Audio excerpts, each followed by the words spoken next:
Good evening, my horror peeps, and welcome back once again. Thank you for joining me. Tonight we have a brand new story written by yours truly. It's a slightly different feel from what I usually write, so fingers crossed you like it. But if you do, please don't forget to like, comment, and subscribe, as this really does help the channel grow, and my goal this year is to grow as much as possible. But without further ado, I present to you Sleeping with Eyes Wide. Hope you enjoy it.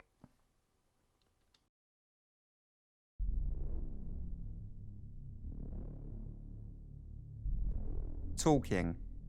Somewhere within the distance. Miles from my mind. Hushed whispers. A concerto of nothing. A racket of everything. Static and loud, crisp and then clear. I am floating, I am awash, I am lost and I am alone. But somewhere, out there, it is there. Talking. A mesh of white noise, a deafening silence, and then, gradually, nothing once more. I fall for days, for weeks, for months, and for years. I slip further into the depths, an unstoppable object, released precariously into the endless chasm of eternity.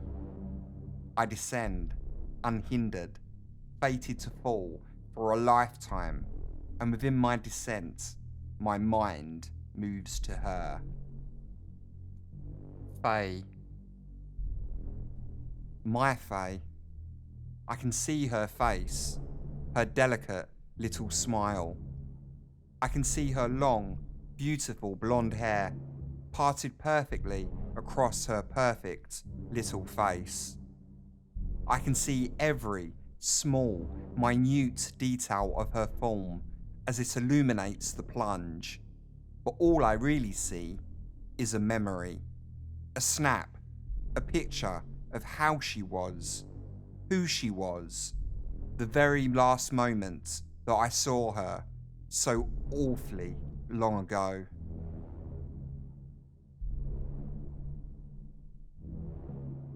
Time does not exist, and when I cry forever. And then, from nowhere, it comes again. Talking. Closer now, almost close enough to hear. The whispering has been transformed, and now it is a faint calling. I try to hear, to make sense, to understand what is happening, but before my mind can focus, the veil of darkness falls, and then I swim once again within the never-ending black. She's moving. This time, it is closer. Her fingers are moving.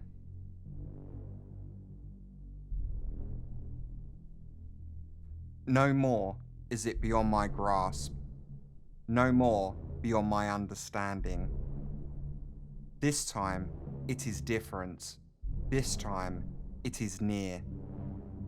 No more is the noise white, but instead, a clear message, an anchor, a buoy.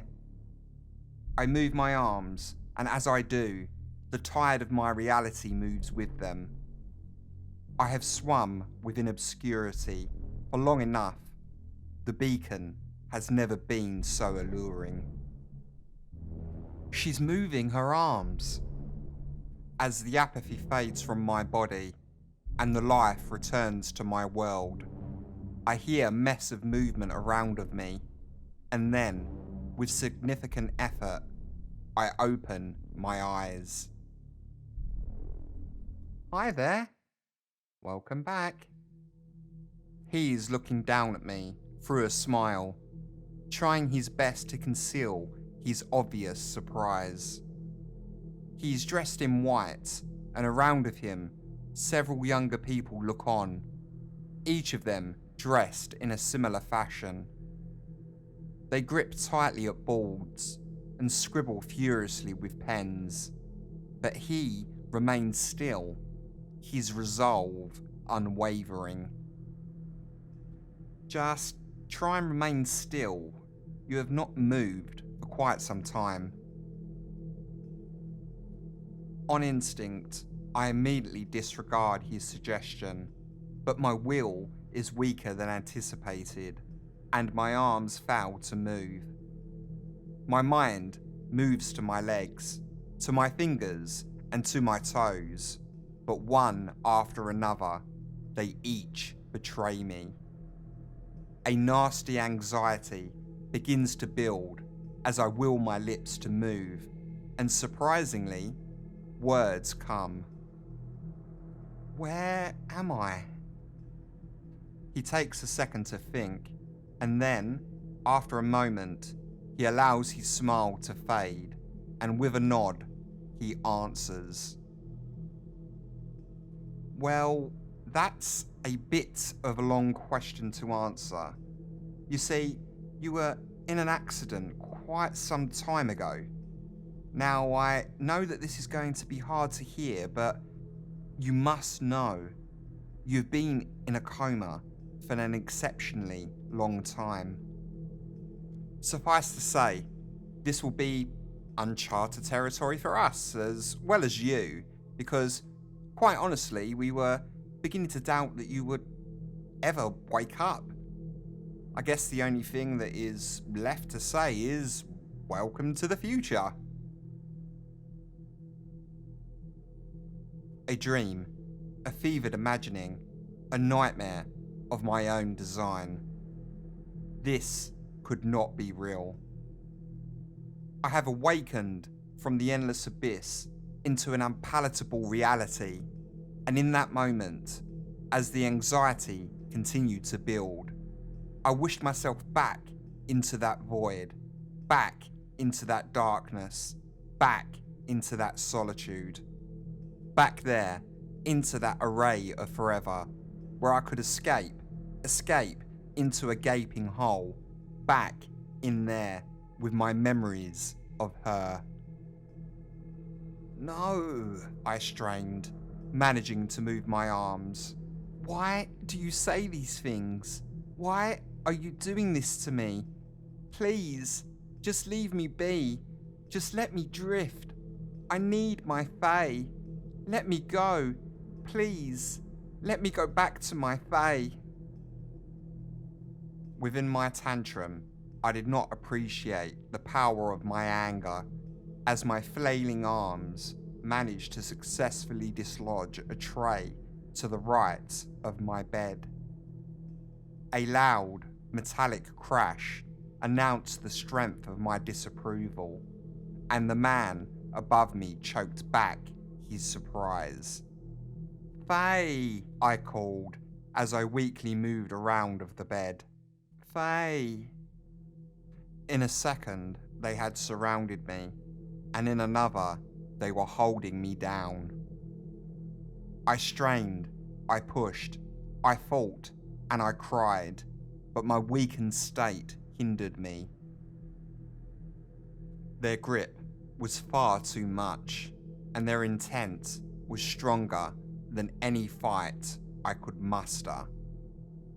Sedate her, and that was the last thing that I heard before I once again plunged into the ocean of never.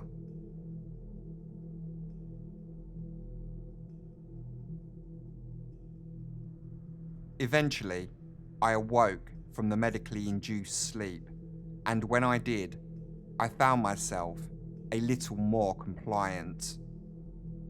I reasoned that I would have to behave if I were to ever see my beautiful Fae again.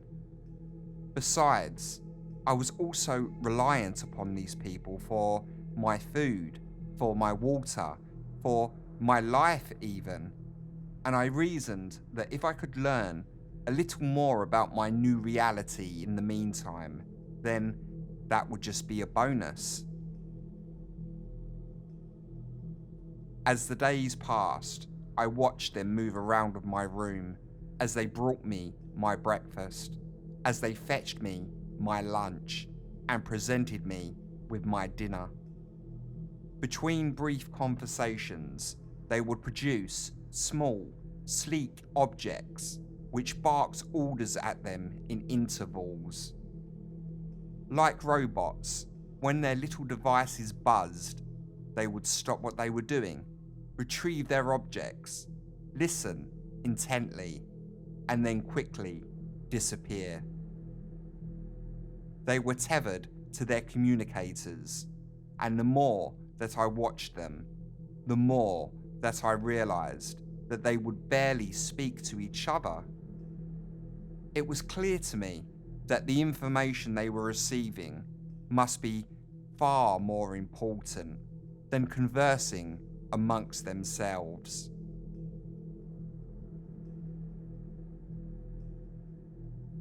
One morning, I struck up a conversation with the young woman who brought me my breakfast to understand my new world a little better. At first, she seemed incredibly reluctant to speak with me, but after some gentle prodding, she began to share.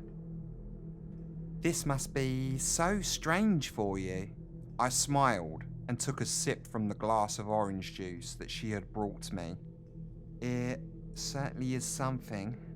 She chuckled slightly at my comments. I mean, wow. How do you even wrap your head around, well, everything? I mean, artificial intelligence, huh? Robots of our own design besting us at literally everything that makes us special. Talk about self-hatred. If you'd asked me a few years ago, I would not have seen that one coming. Robots? I set the glass back down on the table. Wait, what do you mean? She laughed slightly before continuing to speak. And that's not even the worst of it. I mean, what about the disease? Oh, it was horrific. Hospitals overflowing with the dead. Countries hiding from each other. Mothers, fathers dying alone. That plague was horrendous. Sometimes I even have trouble recognizing the world. I cannot even imagine how all of this must be for you. My mind burned at her words. I don't understand. She shook her head. Has nobody told you anything yet? A lot has happened while you have been asleep. I mean, the war now, for example. That's taking up space in a lot of people's heads. That's for sure. It just seems like we cannot catch a break, you know? We've just gotten over the outbreak of that plague too. My lips trembled slightly as her words sank in. This was not right. Somehow, I had awoken into a hell.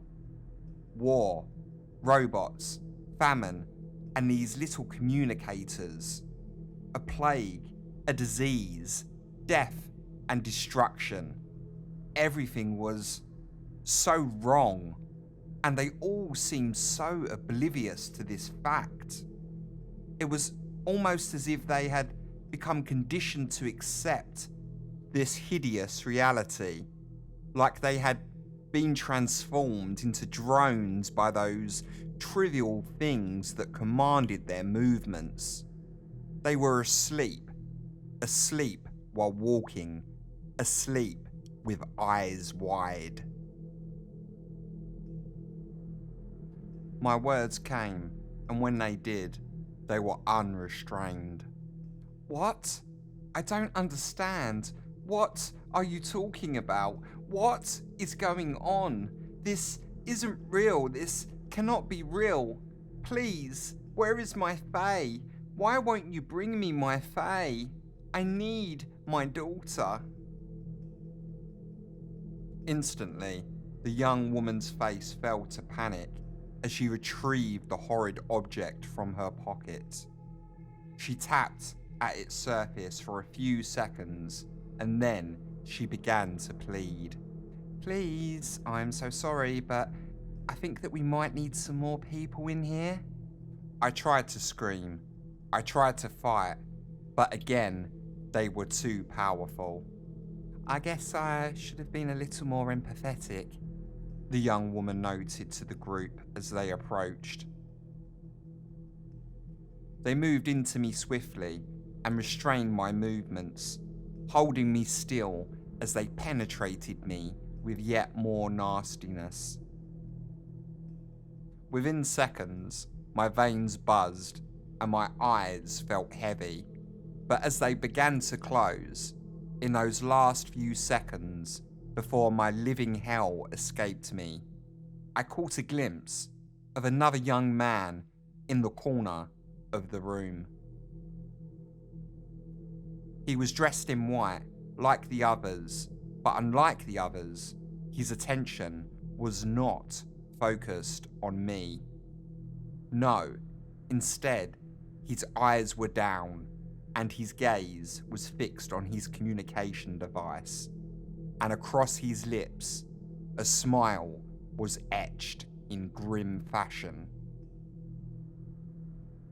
He seemed oblivious to the distressing scene happening not a few feet from his position, and as my mind faded to black, the true reality of the world I had awoken to became uncomfortably clear. These were no longer people.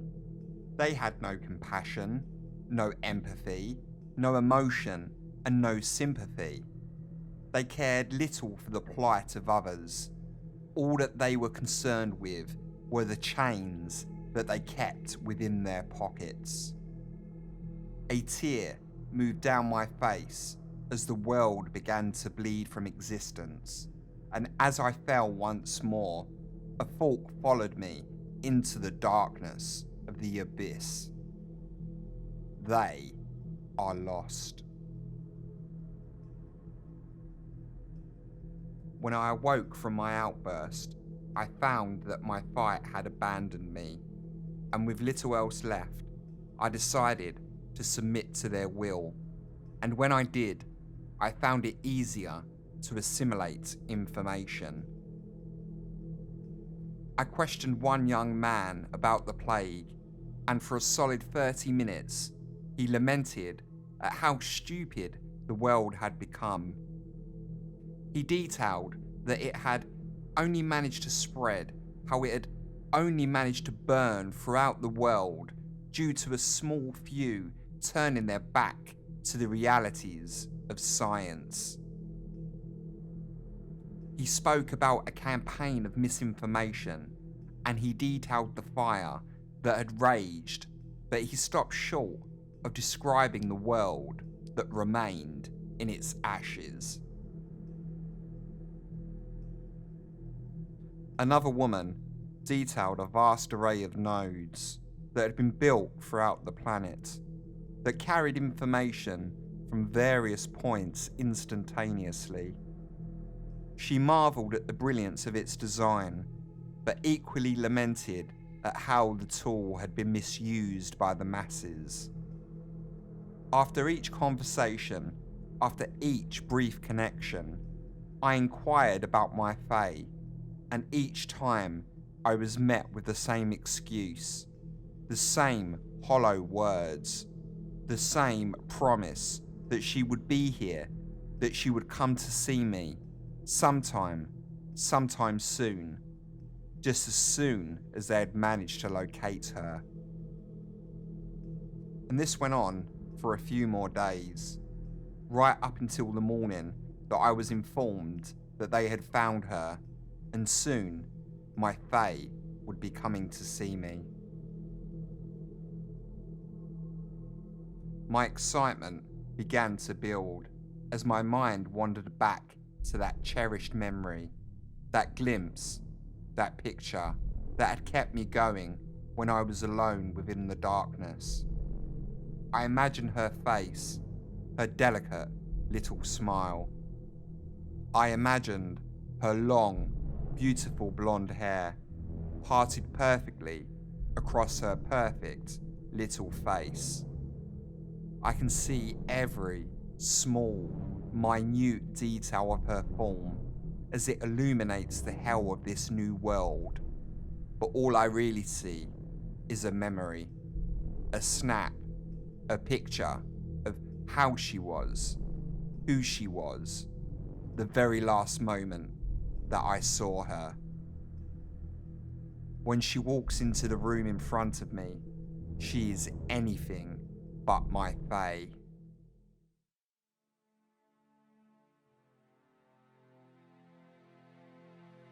The middle-aged woman shuffled slowly towards me, her attention fixated firmly on her own sleek communicator that she carefully carries in her hand. She barely looks up and almost walks into the chair which has been positioned at the bottom of my bed. For a second, her eyes move up from her shackle as she notices the chair, and then, a second later, her eyes move back down as she sinks into the seat in front of me.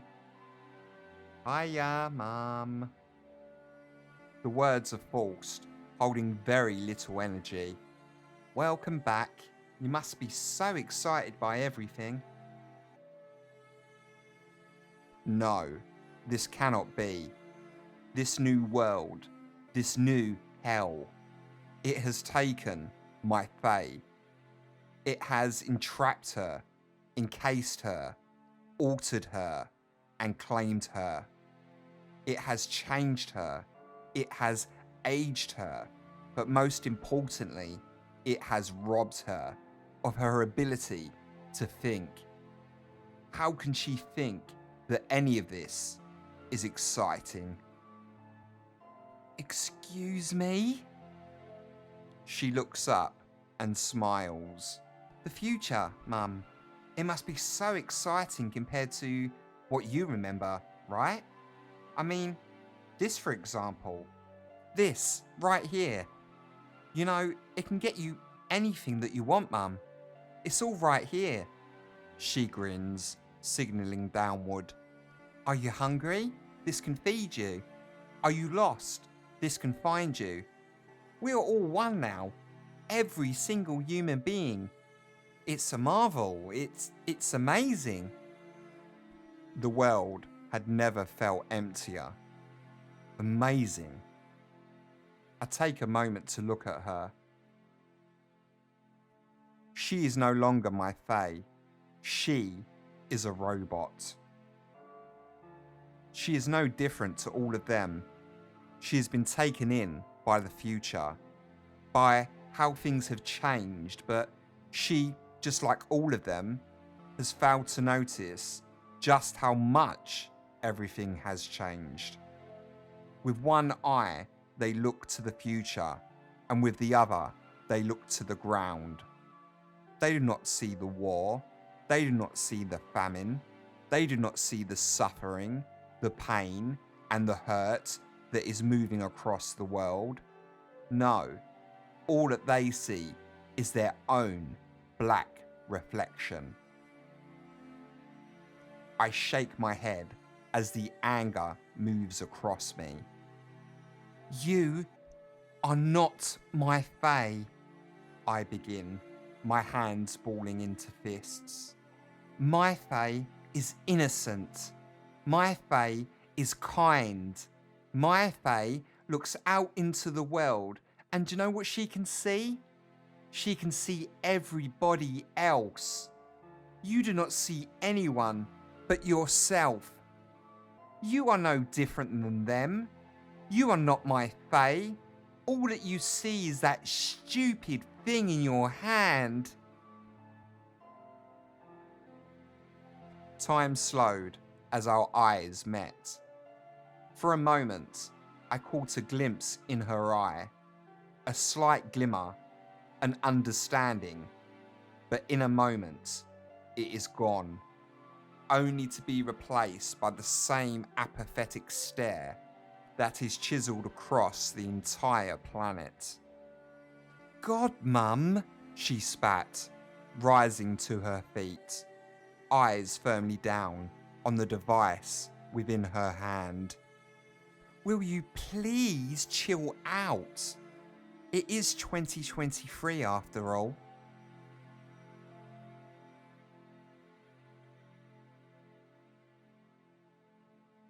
And with that, she moved to the door, pausing only for a moment to offer a half-hearted goodbye. My Uber is here. I will try and make time to come and see you tomorrow. And with that, she is gone. Talking, somewhere within the distance, miles from my mind, hushed whispers. It is the memory of the abyss, of the blackness, the emptiness, and the fall.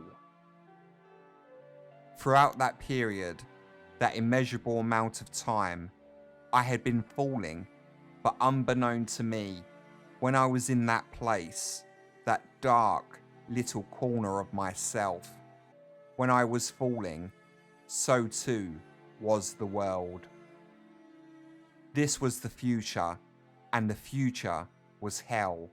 And in that moment, as the door closed and I was left with nothing but the memories of what my fae had used to be, what the world had used to be, in that moment, I found myself longing for one more drop. I willed my mind and I closed my eyes, and I hoped that if I tried hard enough, the next fall would be my last, and with enough effort, I could hopefully go back to sleep with the memories of what fae should be. As my consciousness drifted and my eyes closed, the realization echoed throughout my mind. It was clear, and it was terrible, and it caused a tear to form within my eye. I should never have woken up.